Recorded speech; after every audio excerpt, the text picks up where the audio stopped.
دنیا بھر سے لاکھوں دیکھنے اور سننے والوں کو ملک ارسلان وان کا سلام۔ آج کا جو ٹاپک ہے کہ عمران خان کا جنرل عاصم منیر صاحب سے پہلا رابطہ، اسٹیبلشمنٹ کا اب سیاست میں کیا کردار ہوگا اور کیا آنے والے دن اچھے ہوں گے پی ٹی آئی کے لیے، برے ہوں گے، اور اس ملک پاکستان کے اندر جو پالیسیز چل رہی ہیں کیا وہ ریوائز ہوں گی، اس پہ مجھے بات کرنی ہے۔ اور سب سے پہلے تو میں آپ کو ایک بات بتاتا چلوں کہ اس ملک پاکستان کے اندر پچھلے 8 مہینوں سے جب سے آپریشن ریجیم چینج بقول پی ٹی آئی کے ایک آپریشن ہوا ہے، اس کے جو مناظرات میں، جو اس کے پس منظر میں جو ڈیولپمنٹس ہوئی ہیں، جو معاملات ہوئے ہیں، اگر میں اس کو زیر بحث لاؤں، اور چیف آف آرمی سٹاف جو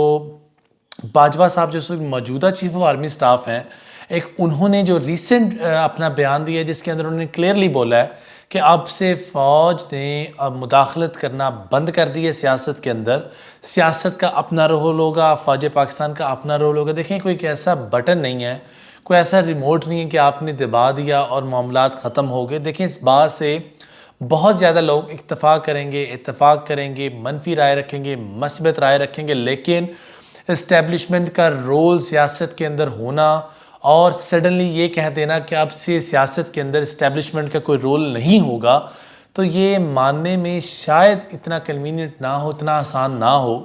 اس کے اپنے محرکات ہیں، اس کے ایک سلو پیس پہ اگر کام شروع کیا جائے اور اگر نئے چیف آف آرمی سٹاف ان کی تقرری کے بعد اس پلان کو ایگزیکیوٹ کریں، میرے نزدیک ایٹ لیسٹ 5 سے 7 سال لگیں گے اداروں کو اپنے آپ کو، اسٹیبلشمنٹ کو اپنے آپ کو سیاست سے باہر کرنے میں۔ اور ان کی اگر میں بات کروں میجر جنرل منیر صاحب کی جو chief of army staff appointed ہو چکے ہیں، جن کی بس ایک تقرری پراپر ایک فارمل وے سے ہونے والی رہ گئی، باقی پی ٹی آئی نے اپنا کنسرن دے دیا ہے۔ پی ٹی آئی کا جو کنسرن ہے میں آپ سے وہ بھی ڈسکس کروں گا، لیکن اس سے پہلے میں شہید ارشد شریف صاحب کا کنسرن تھا ان کے بارے میں۔ وہ کہتے ہیں کہ lieutenant general Asim Munir director general military intelligence بھی رہے ہیں اور director general I S I بھی رہ چکے ہیں، اور بعد میں انہوں نے گجرانوالہ میں کور کمانڈ بھی سنبھالی۔ انتہائی نفیس آدمی ہیں، شریف النفس آدمی ہیں اور حافظ قرآن بھی ہیں۔ اس کے علاوہ جمہوریت پر، جمہوری لیڈر پر اور سویلین اتھارٹی پر ان کا اعتماد بالکل یہ ہے کہ یہ معاملات سویلین لیڈرشپ کو ہی چلانے چاہیے۔ ایسا کہنا تھا شہید ارشد شریف کا، جو اب ہم میں نہیں رہے، اور ان کے بارے میں بہت زیادہ لوگوں کی کنسرنز ہیں۔ وہ لوگ چاہتے تھے کہ منیر صاحب آئیں کیونکہ ان کے بارے میں ایک رائے قائم تھی کہ یہ سیاست سے کوسوں دور بھاگتے ہیں، لیکن اب پریکٹیکلی تو تب پتہ چلے گا کہ آنے والے دنوں میں جو معاملات ہیں، جو ٹیلی ویژنز ہیں، جو صحافی ہیں، وہ نیوٹرل باتیں کرنی شروع کر دیں، ان کو پیچھے سے کوئی دباؤ نہ ہو، صحافیوں کی پکڑ دگڑ نہ ہو، صحافیوں پر ایف آئی آرز نہ ہو، ایک مخصوص جماعت کے لیڈرز اور ایک مخصوص جماعت کے چاہنے والے اور ایک مخصوص جماعت کے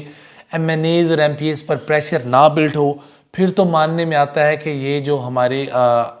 ادارے ہیں اس وقت ان کا سیاست سے کوئی خاص رول نہیں رہا۔ لیکن اگر یہ اسی طرح پکڑ دکڑ چلے، معاملات ویسے ہی ہوں، تو پھر مورخ یہاں پہ کیا لکھے گا یہ آپ بھی جانتے ہیں اور میں بھی جانتا ہوں۔ باقی پاکستان تحریک انصاف نے نئے آرمی چیف جو آئے ہیں، نیک خواہشات کا اظہار کیا اور امید ظاہر کیا کہ نئی فوجی قیادت آئینی حقوق کی بحالی اور جمہوریت کے استحکام کے لیے کردار ادا کرے گی۔ اس کے ساتھ ساتھ پی ٹی آئی کی جانب سے جاری کردہ اعلامیے میں عوام کو نئے انتخابات کے ذریعے ملک کی نئی قیادت چننے کے حق کو تسلیم کیا جائے اور ملک میں جاری بحران کا واحد حل انتخابات لایا جائے۔ اعلامیے میں کہا گیا ہے کہ پاکستان کا درد رکھنے والے اداروں اور شخصیات کو انتخابات کے لیے اپنا کردار ادا کرنا ہوگا، اور فوج کے نئے سربراہ کی تقرری کے ضمن میں صدر مملکت کا اعلامیہ سامنے کیونکہ آ چکا ہے، پی ٹی آئی کے اعلامیے میں کہا گیا کہ ہم ملک کی سلامتی اور اداروں کے استحکام کے لیے ہر قدم اٹھانے کو تیار ہیں۔ گزشتہ 8 ماہ کے واقعات نے واضح طور پر ملک میں تفریق پیدا کی ہے، ہم سب ایگری کرتے ہیں۔ جاری کردہ اعلامیے میں پی ٹی آئی نے موقف اختیار کیا کہ پاکستان میں انسانی حقوق کی بدترین خلاف ورزی دیکھنے میں آئی، صحافتی اداروں اور صحافیوں کو شدید دباؤ اور تشدد کا نشانہ بنایا گیا۔ ارشد شریف جیسے نامور صحافی شہید کر دیے گئے اور دیگر صحافیوں کو اس ملک پاکستان کو چھوڑ کر جانا پڑا، جس میں صابر شاکر، محیط پیرزادہ اور دیگر لوگ اس میں شامل ہیں۔ دیکھیں ابھی آنے والے دنوں میں یہ اونٹ کس ڈگر میں بیٹھے گا اور اس کی چال کیا ہوگی، یہی اس بات کا فیصلہ کرے گی کہ آنے والے دنوں میں ہمارے اداروں کا سیاست سے کوئی تعلق ہے، کوئی تعلق نہیں ہے۔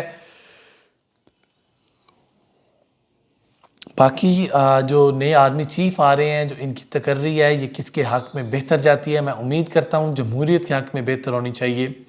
اور پی ٹی آئی اسی وجہ سے چپ کیا ہے کیونکہ یہ میرٹ پر فیصلہ ہوا ہے،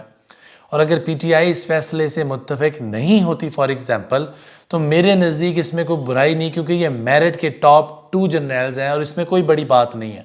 اور اگر ماضی کے اندر ایسا نہیں ہوا، مستقبل کے اندر اگر ایسا ہونا شروع ہو جائے تو یہ تقرری ہے، اس پر بھی سوالیہ جو نشان اٹھائے جاتے ہیں وہ بھی ختم ہو جائیں گے۔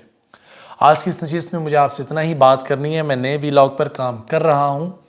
اور وہ ویلاگ میں بہت زیادہ حقائق مجھے سامنے لانا ہے اور اس پر میں وقت بھی سپینڈ کر رہا ہوں۔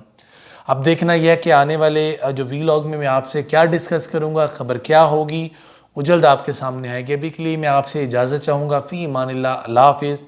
خوش رہیں، آباد رہیں، اور جو تقریر اس ملک پاکستان میں ہوئی ہے، اللہ کرے اس ملک پاکستان اور اس ملک پاکستان کے شہریوں کے لیے بہتر ثابت ہو۔ اللہ حافظ۔